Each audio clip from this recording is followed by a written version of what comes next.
Oke. Bismillahirrahmanirrahim. Assalamualaikum warahmatullahi wabarakatuh. Selamat pagi rekan-rekan semuanya. Di pagi hari yang berbahagia ini kita mulai dengan introduksi dari IF 4063 Game dan Digital Reality ya.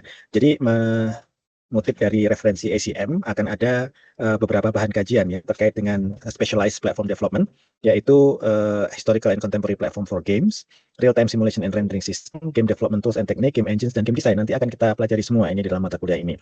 Termasuk di dalamnya graphics and interactive techniques, event-driven programming, graphical user interface, gestural interface dengan haptic feedback, dan kemudian head-worn interface yang sudah sering kita saksikan untuk VR goggles ya. Nah, dari goals yang diharapkan untuk capaian untuk lulusan di sini akan ada 3, yaitu CPL 1, 2, dan 6. Di mana capaian yang spesifik untuk mata kuliah ini adalah memahami konsep, prinsip dasar game dan realitas digital, serta sejarah dan perkembangannya itu di cover di CPMK 1. CPMK 2 memahami dan menerapkan mekanika game, interaksi pengguna dan pengalaman pengguna. CPMK 3 adalah mengimplementasikan, jadi aspeknya sudah implementasikan project game atau aplikasi digital reality. Dan CPMK 4 adalah melakukan evaluasi dan pengujian pengalaman pengguna. Nah, ini semua diharapkan dapat dicapai oleh kalian semua, dan EF 4063 menjadi mata kuliah yang memberikan pengalaman positif bagi kalian semua. Oke, baik. Jadi ini adalah satu materi dari game dan realitas digital, yaitu analysis of games. Analisis ini kan kita bedakan ya dengan sintesis ya. Analisis itu adalah kebalikan dari sintesis. Analisis itu bagaimana kita melihat sesuatu dan kita membagi. Kalau sintesa itu mengkreasi, kalau analisis itu membagi. Jadi kalau kita melihat sesuatu objek, kita gunakan pisau analisis untuk membagi-baginya. Nah, kita akan nanti belajar pisau analisis yang sangat sering digunakan untuk membagi-bagi komponen-komponen, memudahkan kita untuk mengevaluasi dari objek yang bernama game itu sendiri. Ya. Nah, mungkin kita mulai dulu dengan introduksi dari game itu sendiri ya. Karena game itu sendiri sebetulnya susah-susah gampang. Ya, kalau mau dibikin simple, semua pernah at one point in time bermain, gitu ya. Nah, bermain itu apa? Bermain itu kalau di definisi saya menggunakan eh, definisi dari Johann Huizinga. Ya. Dari Johann Huizinga itu pernah menulis buku yang cukup populer. Nanti akan kita bahas sebentar. Di dalam buku tersebut, play itu adalah unsur utama dari suatu game. Ya. Yaitu apa? Adalah suatu voluntary activity, aktivitas yang volunteer, aktivitas yang tidak dipaksa begitu ya, yang memiliki durasi waktu tertentu dan durasi tempat tertentu ya, dan tempat tertentu ya. Dimana ketika orang atau peserta memasuki waktu atau tempat tersebut, akan ada suatu rules yang dipatuhi. Nah, di sini ada suatu eh, konteks, ya, di mana di situ ada suatu rules bounding, yaitu mengikat ya. Nah, dengan adanya suatu aturan-aturan yang mengikat tersebut, nah ini biasanya akan disertai suatu feelings. Ini eh, objektif utamanya. Ada suatu feelings yang disertai tension, ketegangan barangkali, ya, joy. Nah, ini satu yang kita sangat harapkan gitu ya dengan game yang nantinya akan kita desain atau kita buat. Joy, perasaan fun begitu ya. Dan consciousness bahwa it is different from the ordinary life. Jadi ada suatu escape hatch atau suatu eh, dimensi di mana kita larut di situ. Ini berbeda loh dengan ordinary life itu sendiri. Nah, seperti itu ya kira-kira definisinya dari Huizinga seperti itu ya. Kalau dilihat-lihat, apakah game itu eksklusif ke manusia? Ternyata nggak. Coba kita lihat di video tersebut ya. Bahkan game itu extend ke non-manusia. Kalau kita punya kucing, kadang-kadang kita juga lihat mereka bermain-main. Kita tahu kucing itu kadang-kadang menggigit kita, tapi bukan dengan gigitan yang serius banget gitu ya. Kayak gigit beneran untuk fighting gitu ya. Kadang-kadang kita kalau sayang dengan kita, dia gigit kita, tapi gigitnya pelan-pelan. Gitu. Jadi dia tahu bahwa it's a different form. Ini bukan beneran kok. Ya. Di video tersebut di atas juga kelihatan. Ternyata ya mammals gitu ya, exhibit form of consciousness bahwa mereka bermain gitu. Nah, ini menunjukkan bahwa game itu sendiri sangat boleh dikatakan embedded. Dia ada di dalam kesadaran makhluk hidup. Nggak harus manusia, not exclusively human. Nah, kenapa itu menjadi penting? Ya kan? Ini akan kita bahas berikutnya di dalam tesisnya Huizinga itu sendiri. Ya.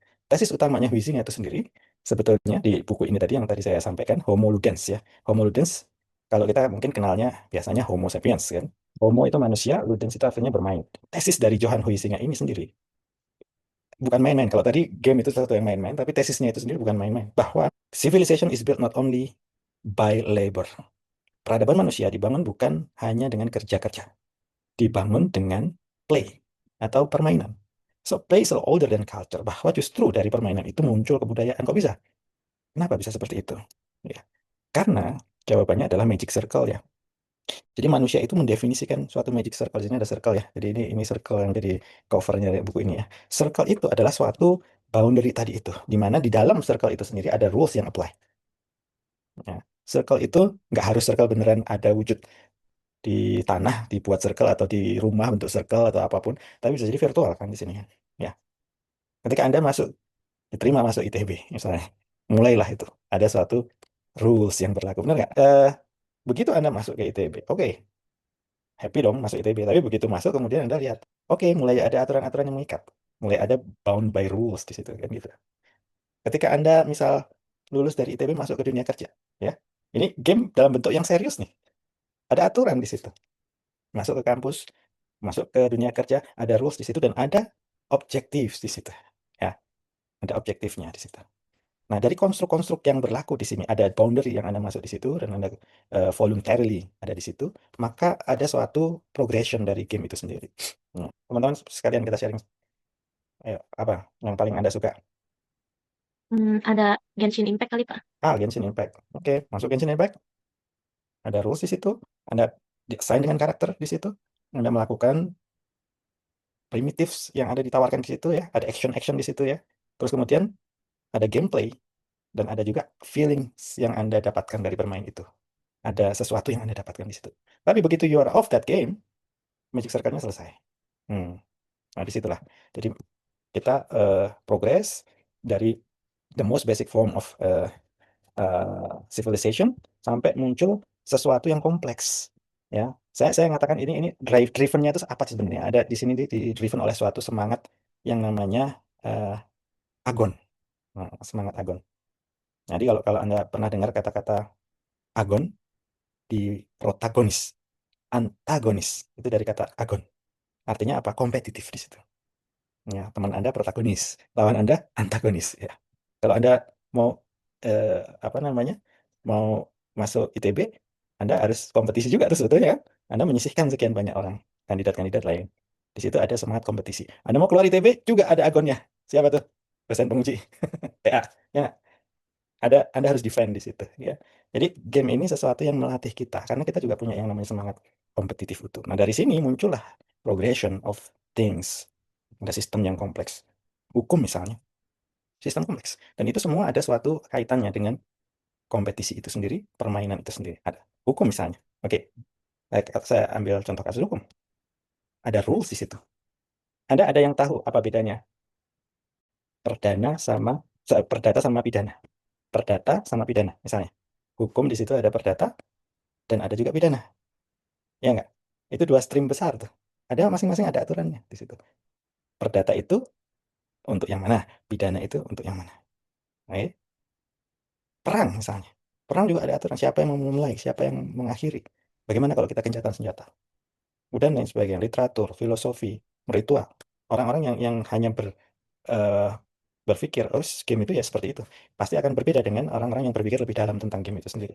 Ketika dia bisa berpikir lebih dalam tentang suatu abstraksi, ketika dia bisa berpikir lebih dalam tentang suatu sistem, dia bisa tapping into that system. Kalau ada sistem yang nggak benar, dia bisa perbaiki.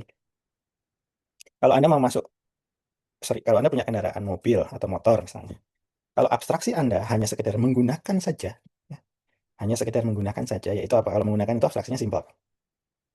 Start button atau tekan start key, ya, kemudian gas rem, mau pergi kiri kanan, rating kiri, rating kanan, dan lain sebagainya. Simpel.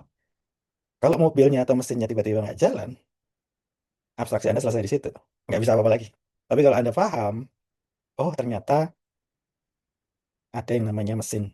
Mesin itu ada yang dari listrik, ada yang dari internal combustion engine. Kalau yang listrik biasanya pakai brushless BLDC. Kalau yang internal combustion engine biasanya menggunakan either bensin atau diesel gitu kan. Dan kemudian itu di nyambung mesin itu sesuatu yang berputar terus nyambung dengan transmisi supaya masuk ke dalam roda gigi. Roda gigi masuk mengalir ke roda yang nantinya akan menggerakkan kendaraan itu. Kalau ada sesuatu yang agak nyeleneh di situ nggak sesuai dengan semestinya, Anda harus paham ini errornya di mana nih, gitu. Nggak benarnya di mana nih, ya, gitu. Nah ini saya invite untuk eh, melihat game dari sudut pandang yang agak sedikit berbeda ya. Oke. Nah, Saya mungkin for basic factors of game oleh Chris Crawford akan saya eh, lebih persingkat percepat ya. Yang pertama adalah faktor pertama adalah representasi. Jadi game itu adalah suatu representasi. Ya apa? Faktor ini. Ya, betul nggak? Bahwa Anda membuka buku untuk kali kedua, kali ketiga, kali empat, kali kelima, pengalamannya relatif sama. Menonton film kali pertama, kali kedua, kali ketiga, kali keempat, kali kelima, Anda sudah tahu dari yang kali pertama kira-kira ya seperti itulah sequence-nya, linearity-nya seperti itu. Oh, game tidak seperti itu. Game itu jauh lebih non-linear dibandingkan story. Games Anda menyediakan tempat untuk bereksperimen. Games Anda menyediakan wadah untuk free will-nya orang pemain. Games Anda justru di dalam games itu membiarkan pemain untuk mengeksplor the nook and crannies. Nook, Anda tahu nook and crannies. Nook itu tempat di rumah ada ceruk gitu ya. Misalnya Anda bisa bermain di situ gitu ya. Ceruk di bawahnya tangga atau di bawahnya jendela ada tempat untuk duduk gitu bisa. Itu nook. Di dalam game nook and crannies-nya dipersilahkan. Kali pertama main game pengalamannya seperti ini. Kali kedua main game beda lagi. Kali keempat, aduh, ya malah semakin terchallenge gitu. Nah itu perbedaan utamanya ya. Dan ini perlu eh, disadari dan di capitalize dengan menghadirkan game yang ya begitu-begitu saja. Bahkan misalnya Mario Brothers misalnya ya, game Mario Bros. Levelnya sama nggak? Sama kan levelnya sama. Level satu ya seperti itu level satu. Tapi cara memainkannya kan beda-beda. Strategi memainkannya juga beda-beda. Dan kadang-kadang ada suatu hidden passage yang diletakkan di situ. Hidden passage yang kemudian orang, wih ternyata ada yang ini loh. Jadi pengalamannya udah beda banget dari yang sebelum-sebelumnya. Oke. Faktor ketiga adalah konflik. Seluruh game yang bagus itu pasti punya konflik di dalamnya. Ada physical konflik bahwa tempat ini nggak bisa diduduki oleh yang lain kalau saya sudah di situ. Misalnya catur gitu kan, hanya ada satu bidak di dalam satu petak. Tetris tadi itu hanya ada satu blok di dalam satu sel. Economical. Kalau di sini ada yang pernah main Monopoly, board game, Monopoly, ada yang pernah? Nanti akan saya jadikan contoh. Monopoly ada yang pernah main nggak? Iya pernah Kak. Oke. Kalau yang lain, Timorex, Monopoly, oke ya, pernah ya? Oh, Oke. Di situ ada suatu economical conflict ya. Ada suatu konflik ekonomi yang memang dirancang. Kata kuncinya dirancang ya. Nanti saya akan kasih satu framework untuk merancang game ya. Oke. Jadi intinya di sini, oke, Anda jangan jangan lupa tuh konflik itu perlu ada. Kalau game nggak ada konfliknya ya seru. Tetris pun ada konfliknya itu tadi itu konflik itu. Ada suatu uh, pressure di situ dari konflik itu ada suatu pressure di situ. Ya, oke. Dan nomor 4 adalah safety. Masuk ke kata kunci analysis and design. Eh, kita bekali Anda dengan dua framework. Yang pertama adalah MDA. MDA ini dikenalkan pertama kali oleh Honicke, Robin Honicke, Mark LeBlanc, di, dan Robert Zubek. Papernya ada bisa dilihat cukup concise begitu ya. Short for mechanic, dynamic, dan estetik. Oke. Game itu selalu dianalisis. Tadi itu saya bilang analisis itu membagi-bagi. Di sini ada pisau analisis tiga bagian. Mekanik dari suatu game, yaitu rules-nya, aturan-aturannya, ya. Kemudian dynamics dari suatu game, yaitu aspek runtime-nya, yaitu ketika game itu dimainkan dan strategi yang ada di situ, ya, jadi terbangun. Dan aspek estetik, estetik itu bukan estetik itu kelihatannya visual saja, bukan, atau kelihatan cakep gamenya, bukan cuma itu ada, tetapi bukan cuma itu. Yang dimaksud estetik itu adalah segenap feelings yang dirasakan oleh orang yang bermain game, itu estetik. Ya, jadi MDA itu eh, mengatakan bahwa Anda jangan cuman bergerak satu arah dari kiri ke kanan. Ini kan tadi rules-nya. Rules jadi apa, teman-teman? Rules tadi apanya? Yang di istilah MDA? Yang dimaksud rules tadi adalah, kalau di MDA apanya? Mechanics, oke. System, dynamics ya. Fun, itu ada tujuannya. Feelings fun-nya itu adalah estetiknya, oke. Mappingnya ke sini. Secara naif, orang-orang akan, ya kita bikin rules. Kayaknya rules itu nanti akan menghadirkan sistem seperti itu, dan kemudian akan harapannya seperti itu, gitu, estetiknya. Nah, Honicke dan kawan-kawan mengatakan bahwa kamu harus melihat dari sudut pandang player dong. Jangan kamu kacamata desainer saja, tapi kacamata user. Kalau dari sudut pandang lain mungkin UCD kah atau design thinking gitu ya, empathize dengan user. Nah, ini dibalik dong, dari arahnya dari kanan ke kiri dong. Estetiknya dulu kamu coba untuk pikirkan apa yang bakalan dirasakan oleh user. Kemudian turun dari situ dynamics-nya. Kira-kira dynamics apa yang harus dihadirkan supaya orang merasakan itu, baru turun ke mechanics-nya, baru turun ke rules-rules-nya. Pikir dari arah kanan ke kiri, jangan cuma kiri. Bahwa memang perlu kiri ke kanan, iya pasti. Tapi kanan ke kiri itu akan lebih efektif, gitu ya. Nah, estetik itu apa? Kita bedah ya. Kalau menurut tesis utamanya dari Hunicke, dia itu mendefinisikan 8 ways of fun. Ada 8 macam estetik di situ. Yang pertama, sensation. Sensation ini game as sense pleasure. Ada yang kesulitan nggak memahami game as sense pleasure? Siapa yang masih ingat pertama kali tiba di Bandung? Bukan orang Bandung ya. Ini asumsi saya yang akan menjawab bukan orang Bandung. Pertama kali tiba di Bandung masih ada yang ingat? Ingat Pak, tapi bukan Bandung, tapi Jatinangor. Oh, langsung ke Jatinangor ya? Oh iya, Oh, oke. Asal kotanya dari mana? Palembang Pak. Oke, Palembang. Sensasi apa pertama sekali ketika Anda landed di Jatinangor? Ngelihat yang ingat tuh sensasi pas pertama kali ke gerbang kampusnya sih Pak, kayak Hmm. wah keren, kayak belum pernah lihat kampus yang kayak bunga-bunganya gini. Oke, exactly. Itu sense pleasure, ya kan? Anda belum pernah ke situ terus kemudian, nah, itu loh, sense pleasure. Itu seperti itu. Ada yang mungkin makanan. Ada yang pertama kali ke Bandung, ada yang makanan yang belum pernah sebelumnya dirasakan nggak? Hmm, apa ya, mungkin kayak lebih ke aci-acian gitu Pak. Aja, aja. Oke, yang Timorex, yang cowok-cowok nih, ada nggak yang pertama kali Bandung belum pernah apa makanan sama sekali yang dicoba sebelumnya? Ada. Ada Pak, bola ubi Pak. Bola ubi ya, oke, bola ubi. Nah, orang kalau mengingat sense pleasure itu kalau belum pernah sebelumnya, jadi sudah pernah titik pertama kali dia ini adalah titik yang paling bisa mendefinisikan estetik yang ini. Oke, paham ya? Game of sense pleasure. Mungkin rasa bola ubi yang unik. Belum pernah saya tuh ngelihat tekstur plus aroma plus rasa. Tiga-tiganya jadi satu, kesatuan namanya bola ubi ditelan kok ya enak gitu ya. Kalau mau dideskripsikan susah. Anda harus mengalami sendiri. Sulit untuk mengatakan rasanya durian enaknya seperti apa. Coba dulu, gitu kan. Game juga seperti itu. Game menghadirkan suatu sense pleasure yang baru. Itu yang kita pengen. Ya. Nomor 2, fantasy. Game as make believe.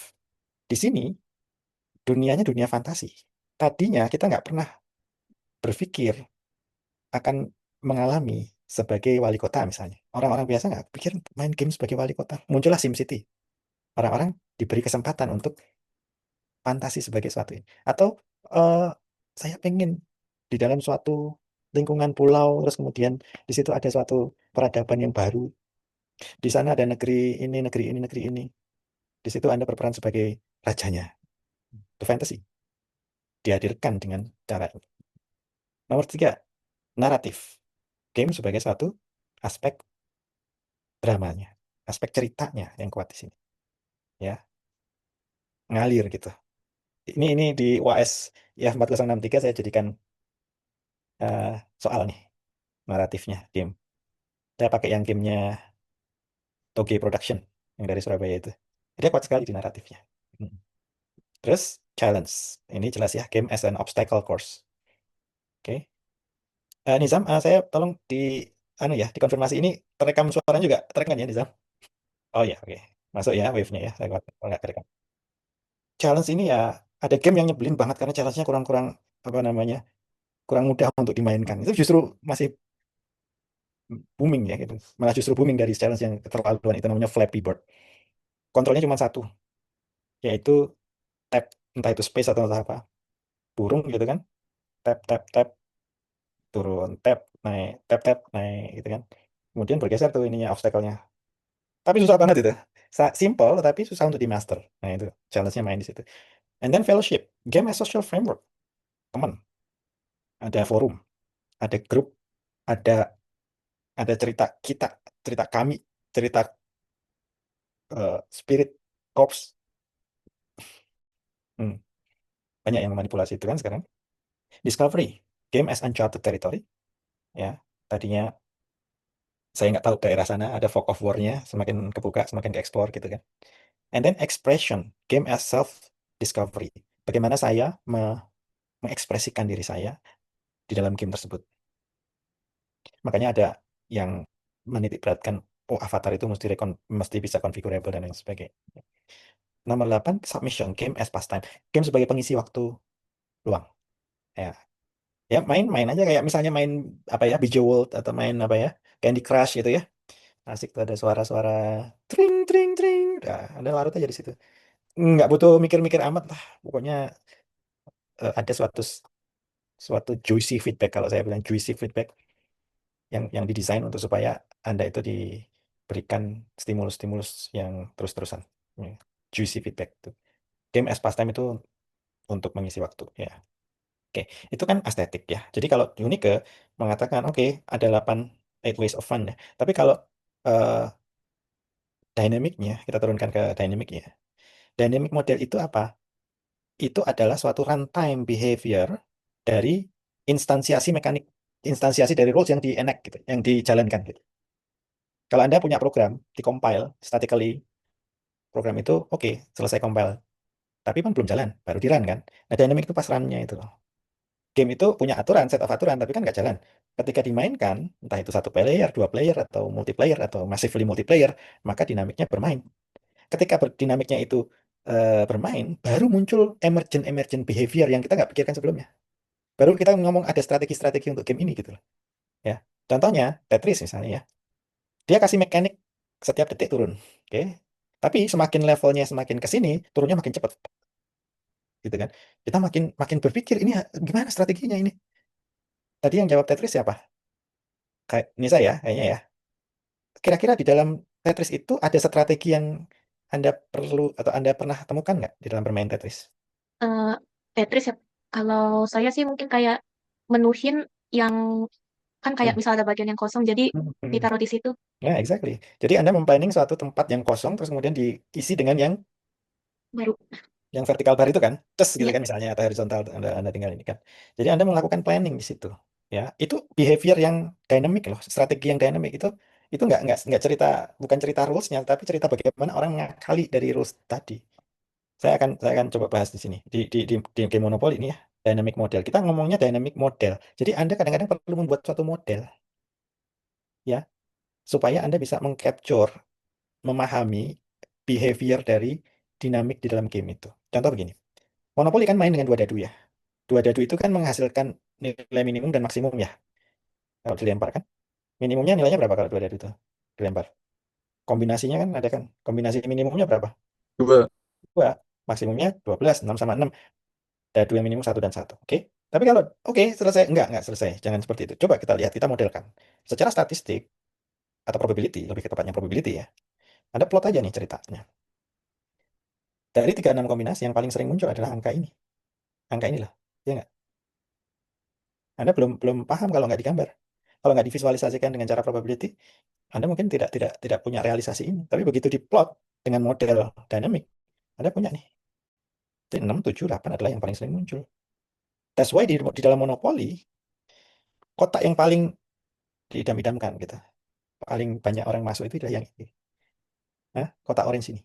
Kenapa? Karena ini ada dalam 6, 7, 8 jangkauan dari tempat ini, dari si penjara ini. Orang akan sering masuk, start dari sini, ngerolling dadu, tuh 2, 3, 4, 5, 6. Tuh 2, 3, 4, 5, 6, 7, 8. Nah ini jadi asik banget. Kalau Anda punya properti, cari yang properti yang di sini. Ya gitu ya. Jadi Anda menggunakan suatu dynamic model untuk bisa memprediksi game ini bagaimana playability-nya. Gitu. Contoh ya, saya kasih contoh dynamic dari termometer. Kan gini kan, termometer dari suatu ruangan, AC lah katakanlah. AC itu kan punya termometer, dia akan nge-sense kalau terlalu dingin, maka akan dilakukan nambah panasnya atau mengurangi energi AC-nya. Kalau terlalu panas, dia akan dinginkan, gitu kan. Di sini akan membentuk suatu feedback loop. Ya, room akan menjadi makin panas atau makin dingin, kemudian disense lagi oleh termometernya.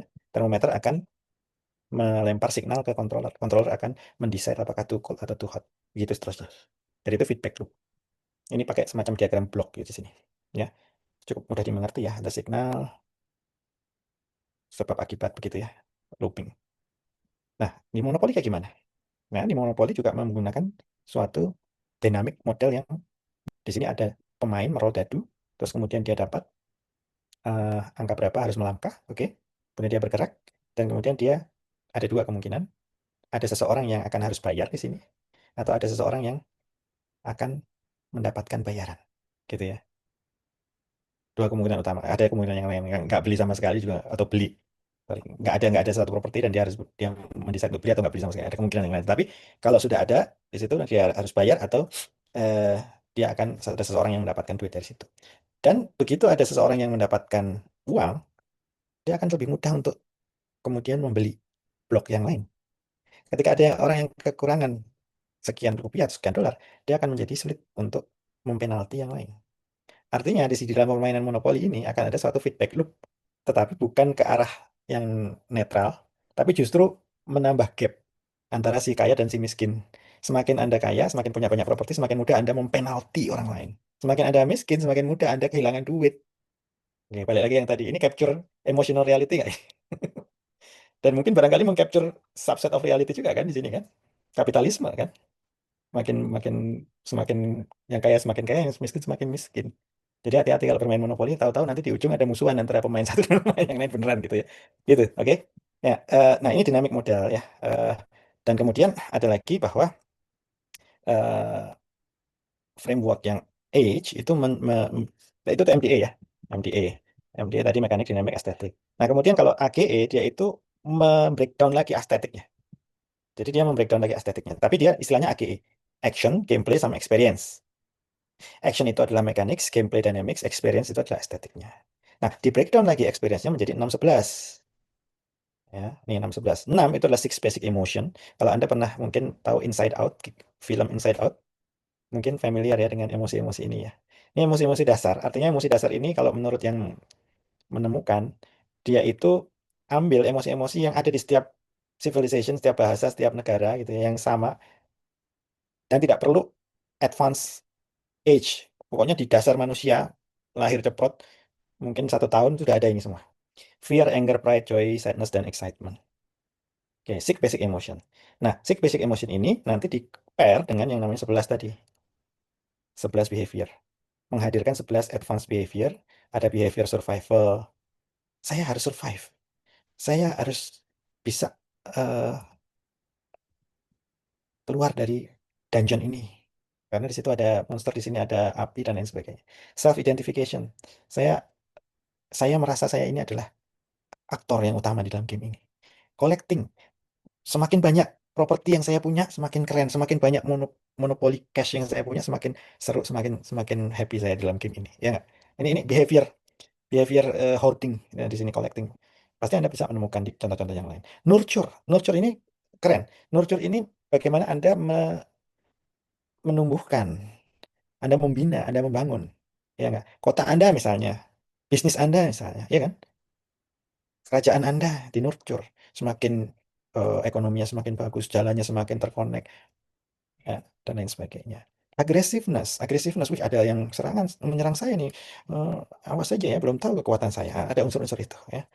Greed, ada suatu aspek greed. Makin saya semakin banyak saya punya ini semakin bagus.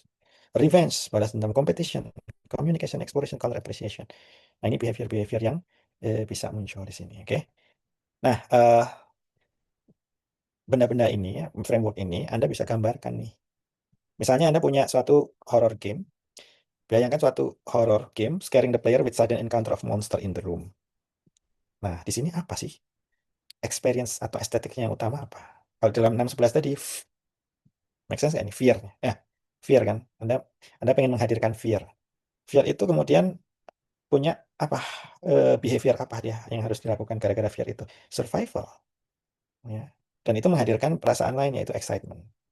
Nah, ini masuk ke ranah experience. Nah, Anda terus rancang apa gameplaynya untuk supaya bisa menghadirkan ini. Apa gameplaynya, apa dynamic behaviornya, oh escaping, avoiding danger, dan lain sebagainya ya. Baru turun ke ini actionnya, apa sih yang tersedia di situ, oh hiding, oh running gitu kan. Nah itu ya, ya mungkin itu saja sih, nanti terlalu lama bisa kemana-mana. Saya pengen ini sebagai suatu dasar analisis untuk Anda bisa merancang dengan lebih baik game-game Anda. Harapannya akan lebih efisien lagi untuk membantu Anda untuk kompetisi, untuk profesional dan lain sebagainya.